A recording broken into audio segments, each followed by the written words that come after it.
Dusk. A moment of mystery.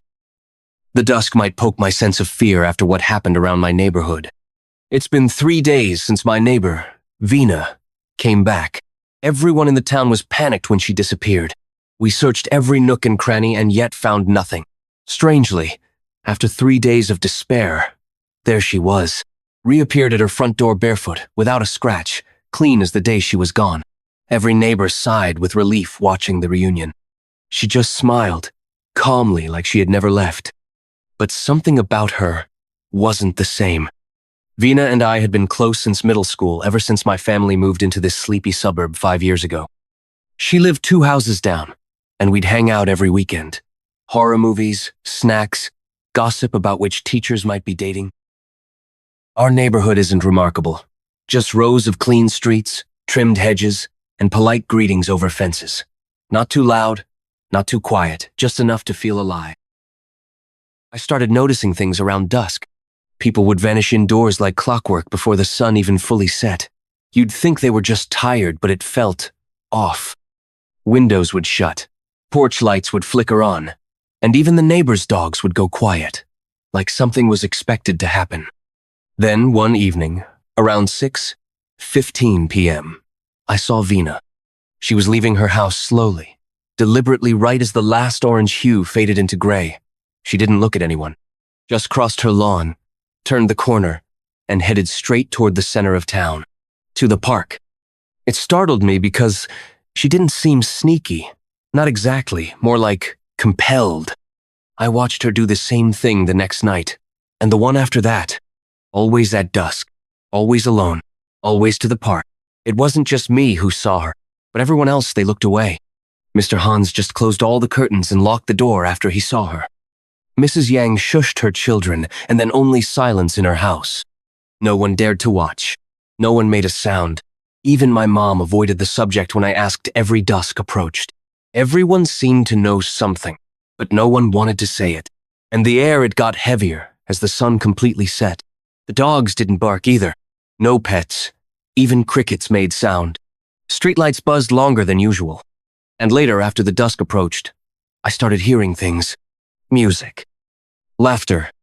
Just under the surface. But only when I was alone and brief. Then everything back to normal. The town became a little bit lively, except when the brief moments when the dusk occurred. The same bizarre things only happened around dusk. For 4 days. Whenever Vina was out to walk to the same park. On the 5th dusk, I followed her. I left my room quietly, wrapped in a hoodie, and stayed far behind. She didn't glance back once.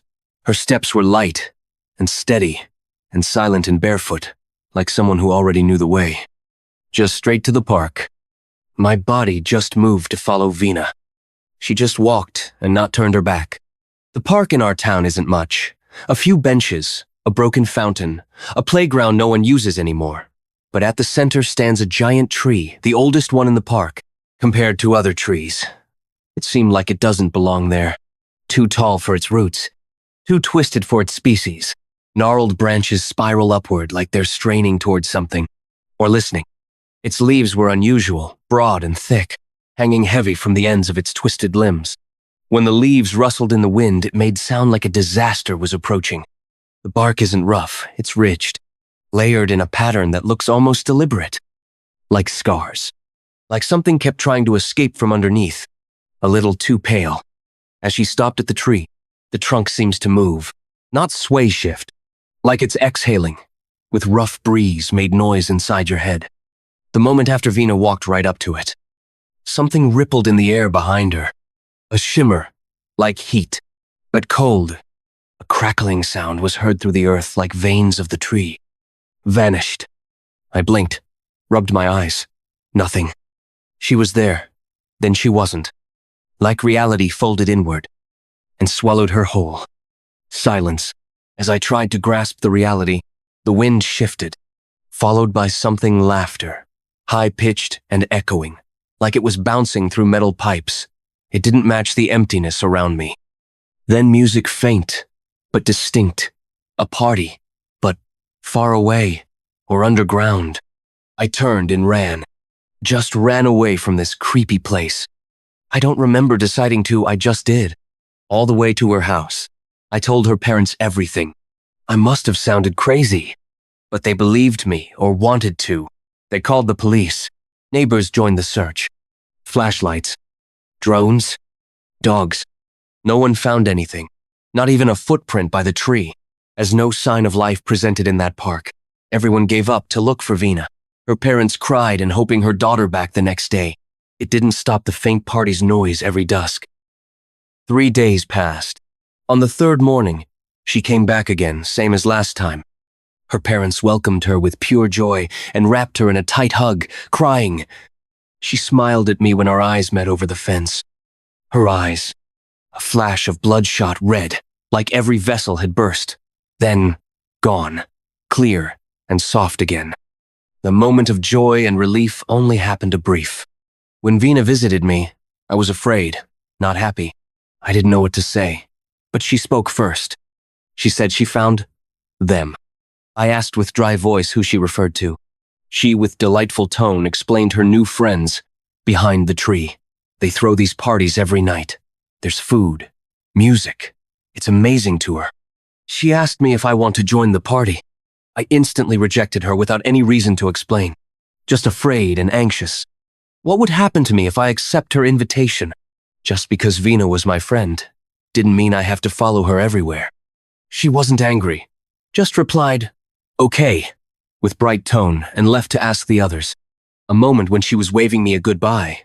There once again I saw bloodshot red eyes and a sinister smug that I didn't recall shown by Vina. After that, no news, no cross paths with Vina. A week had been passed. Every night around dusk, same time, same path, same smile. And now, every night, I hear it too. Laughter, clear and constant. Music playing from nowhere. Sometimes it's jazz, sometimes it's muffled techno. Sometimes it's something I can't even describe, like drums played backward or voices humming without breath. No one else in the neighborhood seems to hear it, or maybe they've just learned not to listen. And every time the sound reaches its loudest, our doorbell rings. No one's ever there. The music always stops the moment we open the door. But it starts again right after dusk when she walks past our window, eyes forward, heading toward that old, twisted tree.